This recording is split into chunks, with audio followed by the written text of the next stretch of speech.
Hello friends, welcome to your channel motivation journey. ఒక మహోన్నతమైన మార్పు కోసం. ఫ్రెండ్స్, ఈరోజు మనం తీసుకుంటున్న టాపిక్ ఏంటంటే, చాలా మంది ఒక క్వశ్చన్ అడుగుతుంటారు. ఏంటి అంటే, గురువు గారు స్ట్రెస్ నుంచి ఎలా బయటపడాలి అని చెప్పేసి అడుగుతుంటారు అనమాట. దీనికి సంబంధించి చాలా చక్కటి విషయాన్ని మీతో నేను షేర్ చేసుకోవాలనుకుంటున్నాను. వందే మాతరం. ఆఫ్రికన్ జంగల్ నుంచి ఒక చిన్న ప్రోవెర్బ్, అది ఒక చిన్న కొటేషన్ ఒక వ్యక్తి రాశారు. అతని పేరు ఏంటంటే క్రిస్టఫర్ మెక్డోగల్. ఆయన ఏం చెప్పాడంటే, every morning in Africa a gazelle wakes up. It knows it must outrun the fastest lion or it will be killed. Every morning in Africa a lion wakes up. It knows it must run faster than the slowest gazelle or it will starve. అయితే మిత్రమా, దీనిలో సారాంశం ఏంటంటే, whether you are a lion or gazelle, సూర్యుడు వచ్చేటప్పటికి lion అయినా ఒకవేళ జింక అయినా సరే నువ్వు పరిగెట్టాలి. అలాగే సిమిలర్లీ ఈ జీవితంలో కూడాను నువ్వు ఏ స్థితిలో ఉన్నా, ఏ స్థాయిలో ఉన్నా, నువ్వు ఎలా ఉన్నా సరే స్ట్రెస్ అన్నది నీ జీవితంలో ఒక భాగంగా ఎప్పుడూ ఇమిడి ఉంటుంది. కానీ మిత్రమా, ఆ స్ట్రెస్ ని మనం ఎదుర్కోవడంలో రెండు రహస్యాలు దాగి ఉంటాయి అన్నమాట. ఆల్రెడీ చాలా మంది పెద్దలు స్ట్రెస్ ఫ్రీ లైఫ్ అంటూ ఉండదు, స్ట్రెస్ ని మాత్రం మేనేజ్ మాత్రమే చేయాలని చెప్పేసి మనకి చాలా మంది ట్రైనర్స్, పెద్దవాళ్ళు చాలా మంది చెప్పారు. అయితే మిత్రమా, నేను ఈరోజు మీతో ఒక చిన్న సన్నివేశం షేర్ చేసుకుని ఈ స్ట్రెస్ ని మనం ఎలా మేనేజ్ చేయగలము, దీనికి కావలసిన రెండు కాంపోనెంట్స్ ఉన్నాయన్నమాట. రెండు ఇంపార్టెంట్ ఆస్పెక్ట్స్ ఉన్నాయి. ఆ రెండింటినీ కానీ మనం లైఫ్ లో అలవర్చుకుంటే ఆ స్ట్రెస్ అన్నది మనకి అంత ఇబ్బంది పెట్టదు. ఒక 16 సంవత్సరాల అబ్బాయి ద ఫస్ట్ ఇంటర్నేషనల్ టెస్ట్ మ్యాచ్కి వెళ్ళాడనమాట, పాకిస్తాన్కి అగెనెస్ట్ గా. ఆ రోజు పాకిస్తాన్ బౌలర్స్ వేసిన పేస్ బాల్స్ కి, స్వింగ్స్ కి తట్టుకోలేక తబ్బిబ్బైపోయి తల్లడిల్లిపోయి 15 రన్స్ చేసి అవుట్ అయ్యి పెవిలియన్కి వచ్చిన తర్వాత వాష్రూమ్స్కి వెళ్ళి బలబల ఏడ్చాడు. ఏడ్చి తిరిగి వస్తుంటే ఈ పిల్లవాడి యొక్క స్ట్రెస్ చూసి ఆయన యొక్క కోచ్ రవి శాస్త్రి ఆ పిల్లాడి దగ్గరికి వెళ్ళి, నువ్వేమనుకుంటున్నావు అంటే, ఆ పిల్లవాడు ఇచ్చిన ఆన్సర్ ఏంటో తెలుసా?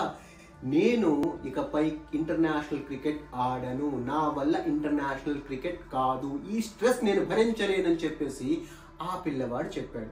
అప్పుడు రవి శాస్త్రి ఆ పిల్లవాడితో ఏమన్నారో తెలుసా? చూడు, నువ్వు వచ్చింది ఇంటర్నేషనల్ క్రికెట్ ఫీల్డ్ కి, నువ్వు ఆడుతున్న గేమ్ ఎలా ఉంది తెలుసా? స్కూల్ పిల్లవాడిలా ఆడుతున్నావు. నువ్వు ఎవరిని ఫేస్ అవుతున్నావు ఇక్కడ తెలుసా? వాకర్ యూనస్, వాషిమ్ అక్రమ్, ఇమ్రాన్ ఖాన్, ఎటువంటి బౌలర్స్ చెప్పు. 90 to 95 స్పీడ్ లో బౌల్ వస్తుంటారు అనమాట.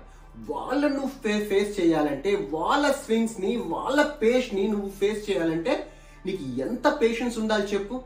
నువ్వు స్కూల్ పిల్లాడిలా ప్రతి బాల్ ని నువ్వు హిట్ చేసేస్తూ ప్రతి బాల్ కి రన్ సంపాదిస్తానంటే ఇది కుదురుతుందా? నువ్వు ఫస్ట్ ఆఫ్ ఆల్ నువ్వు చేంజ్ అవ్వాలి. ఇక్కడ ఫస్ట్ ఆఫ్ ఆల్ ఒక ఫార్ములా గుర్తుంచుకో. ఫస్ట్ నీ ఆపోనెంట్స్ ఎవరైతే బౌలర్స్ ఉన్నారో వాళ్ళ యొక్క క్వాలిటీకి, వాళ్ళ స్టాండర్డ్ కి, వాళ్ళ యొక్క బౌలింగ్ కి ఫస్ట్ నువ్వు రెస్పెక్ట్ ఇవ్వు. వాళ్ళు ఎటువంటి స్టాండర్డ్ వాళ్ళు చూడు, ఎటువంటి స్టాండర్డ్ ఉన్న బౌల్స్ వాళ్ళు వేస్తున్నారు చూడు.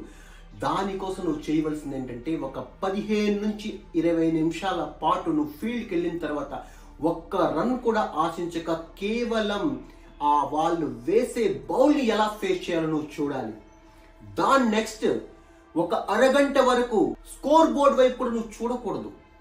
ఎందుకంటే ప్రతి ఒక్క బాల్ కి రన్ రావడం అనేది కేవలం స్కూల్ క్రికెట్ లో సాధ్యమేమో కానీ ఇంటర్నేషనల్ క్రికెట్ లో అది సాధ్యం కాదు. నువ్వు ఫేస్ అవుతున్న బౌలర్స్ ఇలాంటి వాళ్ళు కాదు. So respect them. వాళ్ళకి ఫస్ట్ నువ్వు రెస్పెక్ట్ ఇవ్వు.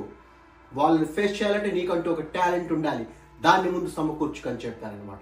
తర్వాత కరాచీలో ఈ మ్యాచ్ ఫస్ట్ టెస్ట్ మ్యాచ్ అయిపోయింది కదండి. తదుపరి ఇంకొకసారి సెకండ్ టెస్ట్ ఫైజాబాద్ లో జరిగింది అనమాట. అప్పుడు ఇదే పిల్లాడు ఆడాడండి. చక్కగా 20 నిమిషాల పాటు ఫీల్డ్ అబ్జర్వ్ చేశాడు, పేస్, స్వింగ్స్ ఇవన్నీ అబ్జర్వ్ చేశాడు, వాళ్ళ ఫాస్ట్ అంతా చూశాడు అనమాట. లైన్ అండ్ లెంగ్త్ కూడా బాగా చూసుకున్నాడు.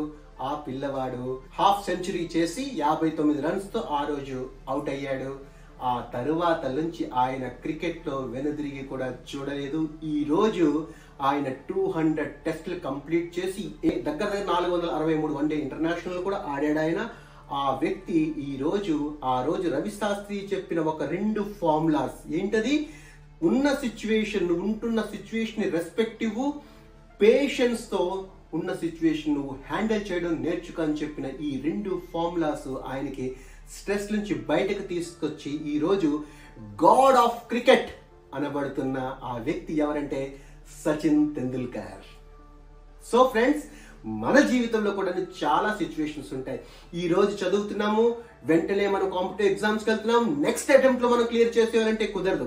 ఎందుకంటే నువ్వు అటెంప్ట్ చేస్తుంది క్లాస్ 1, క్లాస్ 2, 10th ఎగ్జామ్ కాదు. నువ్వు ఫేస్ చేస్తున్న ఎగ్జామ్స్ కోసం చూడు. నువ్వు ఫేస్ చేస్తున్న సిచ్యువేషన్ ఏంటి, ఆ సిచ్యువేషన్ పట్ల నువ్వు రెస్పెక్ట్ ఉండాలి. ఆ రెస్పెక్ట్ ప్లస్ నీకు ఆ పేషెన్స్ కూడా ఉంది అంటే నువ్వు తప్పకుండా ఒక రోజు దానిలో సక్సెస్ సాధిస్తావు. అదే కానీ ఆ రెస్పెక్ట్ లేకపోతే నువ్వు స్ట్రెస్ గురవుతావు. ఆ స్ట్రెస్ గురయ్యావంటే నువ్వు ఇంకేది కూడా సక్రంగా సాధించలేవు. అప్పుడు నువ్వు జీవితంలో ఒక ఫెయిలియర్ గా మిగిలిపోతావు మిత్రమా. సో స్ట్రెస్ ఫ్రీ లైఫ్ అంటూ ఎవ్వరికీ ఉండదు. ప్రపంచంలో ఈ భూమి మీద పడ్డామంటే స్ట్రెస్ తోనే పుట్టామండి. మన పుట్టుకే ఒక పెద్ద స్ట్రెస్ మన అమ్మకి, మనల్ని పెంచిన ఒక పెద్ద స్ట్రెస్ అమ్మకి. చిన్నప్పుడు బుడితిల్లా ఉంటాం, ఏం చేస్తాం ఏంటో అప్పుడు కూడా మా నాన్నకి స్ట్రెస్ మనం అంటే, మన కోసం కుటుంబం స్ట్రెస్ ఫేస్ అయింది, అంతా కూడా మన జీవితం మొత్తం స్ట్రెస్ ఉంటుంది. కానీ ఆ స్ట్రెస్ ని ఎవరైతే మేనేజ్ చేయగలరా, స్ట్రెస్ ని మేనేజ్ చేయడం అంటే ఇంకేదో కాదు, ఉన్న సిచ్యువేషన్స్ ని గౌరవించి ఆ సిచ్యువేషన్స్ ఎలా హ్యాండిల్ చేయాలన్న పేషెన్స్ ఉంచుకొని పెద్దవాళ్ళ నుంచి గైడెన్స్ తీసుకొని ముందుకు వెళ్తే తప్పకుండా విజయం నీకు వరిస్తుంది మిత్రమా. Thank you very much. Bharat మాతా కీ జై.